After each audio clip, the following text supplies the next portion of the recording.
We have kind of a strange little setup here because Unicorn followed us home. Joseph wanted to share with you these unicorns. He followed us home. We went for a walk, and we told a story about some unicorns, and the unicorns followed us into our apartment. And so they're here now with us, and they are going to listen to this next chapter of Katt versus Dogg. I have to lean down because this is the only way we could prop the camera. Okay. Chapter 36. Oscar shivered even though he was burning up with fever. He wished he could take off his fur coat, but he was a dog. Sit down, sit down, sit down. The heavy coat was permanently attached. He felt dizzy. If he weren't already lying on the ground, he'd probably collapse again. There was a throbbing pain in the side of his chest, right where the weasel boar had nicked him with its tusk. The bloody line had turned into a scabby scar coated with little flakes of leaves. Not exactly a sterile dressing, but rolling over and letting Mother Nature cake the wound had actually stopped the bleeding. Molly, he cried weakly. Molly? The cat didn't answer. Oscar raised his head slightly and looked around. The cat was gone. She'd probably taken off 2 seconds after Oscar hit the ground. I saved her, he muttered. She abandoned me. Typical cat. All they care about is themselves. His head fell back to the ground with a heavy thud. Oof.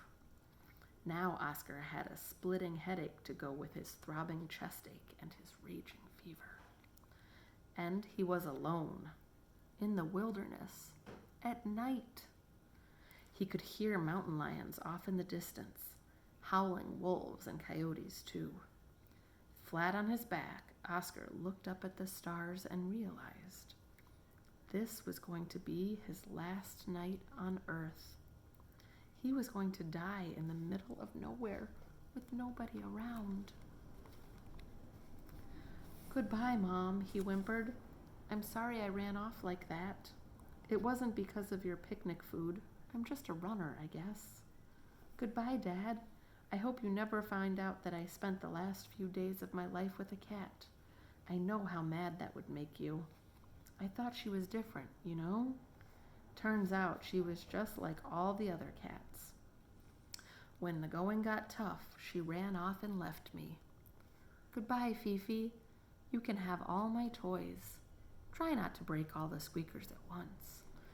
And here's the picture of him, and he's thinking, I wish I had a guard dog to protect me.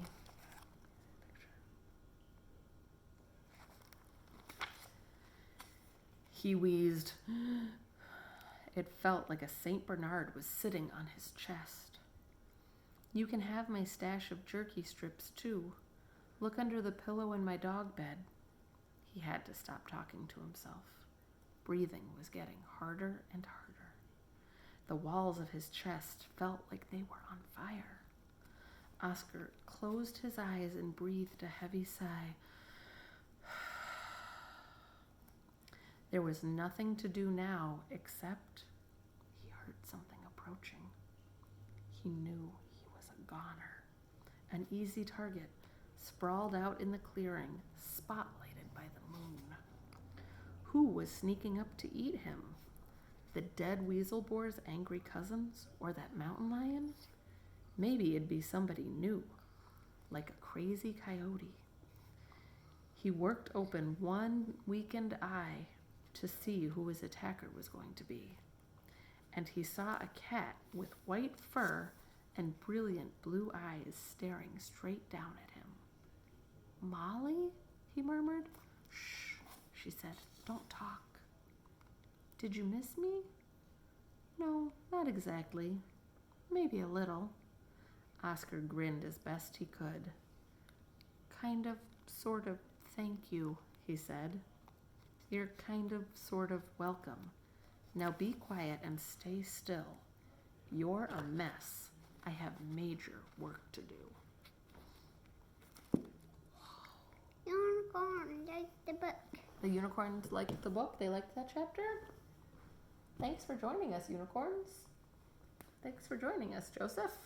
Unicorns love us.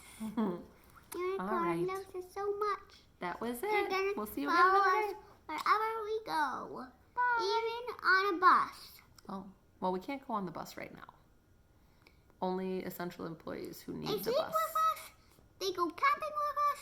They spend the holiday with us. They go on rides with us. Wow, that's They a lot. have vacation with us.